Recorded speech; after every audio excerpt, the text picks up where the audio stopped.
Hey guys, welcome back. In this video, I will show you how to change email in Shopify. Let's get started. So if you want to change the actual email on your store only, you can head over to your settings right here. And then from in here, you can see the store details. So click on this pencil icon just beside the profile, and in here you should be able to see your store email. So let me just change this and head over to save right here. Now, as you can see this below, and as you can see, my email has been changed. Now, if you want to actually change the whole email on not just your store, but also your account, click on this MS Store right here, or My Store. Click on this Manage Account. And then once you have done that, it will open your Shopify account profile, and you can see in here your email.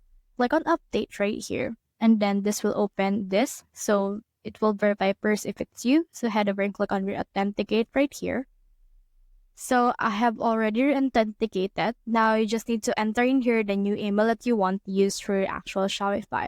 Now as you can see, this is my email for that. Once you have actually added over and added your email for that, it will show you this verify email in order to verify the email that you have newly added.